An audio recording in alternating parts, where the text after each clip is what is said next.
கஜுவும்.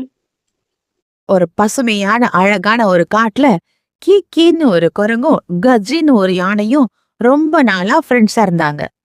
கீக்கி எப்பவுமே துருதுருன்னு ஓடிக்கிட்டே இருக்கும். அதுகிட்ட நல்ல பழக்கங்கள் நிறைய இருந்தாலும் ஒரு கெட்ட பழக்கம் இருந்துச்சு. அது என்னன்னா, அது எது கிடைச்சாலும் யாருக்கும் கொடுக்காம எல்லாமே தானே சாப்பிடணும் அப்படிங்கிற ஒரு எண்ணத்தோட இருக்கும். இப்படியே போயிட்டு இருக்கும்போது காட்டுக்கு நடுவுல ஒரு பெரிய மாமரம் இருந்தது.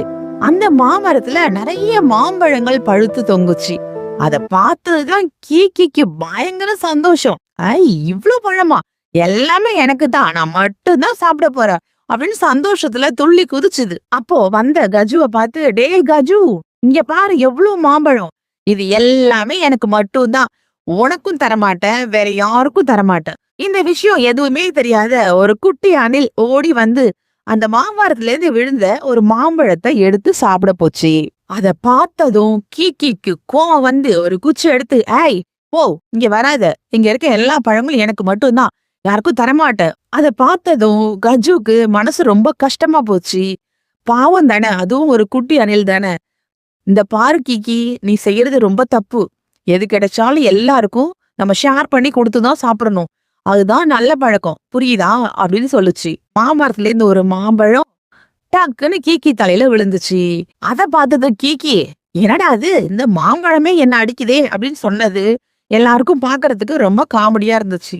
இப்படியே போகும்போது திடீர்னு ஒரு நாள் வானம் இருண்டு கடுமையான மழை கொட்டு கொட்டுன்னு கொட்டுச்சு. ஃபுல்லா காடு முழுக்க தண்ணீரால நிரம்பினதும் கீக்கி இருந்த மரத்தோட கிளை கொஞ்சம் கொஞ்சமா முறிய ஆரம்பிச்சுது. அந்த டைம்ல கீக்கைக்கு ஒரே பயம், கத்த ஆரம்பிச்சிருச்சு.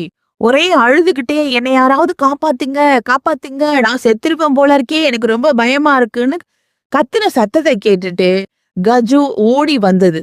அந்த வேகமான தண்ணியையும் பொருட்படுத்தாம ஆத்துக்குள்ள இறங்கி தன் தும்பிக்கையால கீக்கிய தன் முதுகு மேல வச்சுட்டு பாதுகாப்பா கரைக்கு கொண்டு வந்து சேர்த்துது.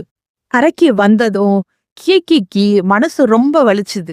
அழுதுகிட்டே, என்ன மன்னிச்சிரு கஜு, நான் ரொம்ப பேராசைப்பட்டு உன்னையும் மத்தவங்களையும் கொஞ்சம் கூட மதிக்காம இருந்துட்டேன்.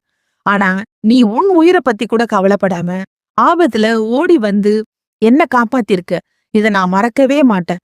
நான் செஞ்ச தவறுக்கு ஆண்டவன் எனக்கு சரியான தண்டனை கொடுத்துட்டான்.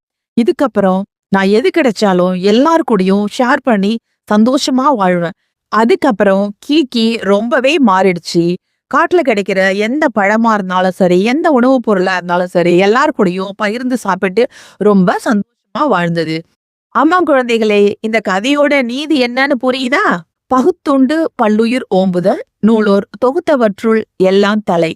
அப்படின்னா என்னன்னு கேட்டீங்கன்னா, உள்ளதை பிறரிடம் பகிர்ந்து வாழ்வதே, பல்லுயிர்களுக்கு கொடுப்பதே சிறந்த அறம் என்று வள்ளுவர் சொல்லியிருக்கார். Thanks for watching Bingo Bing.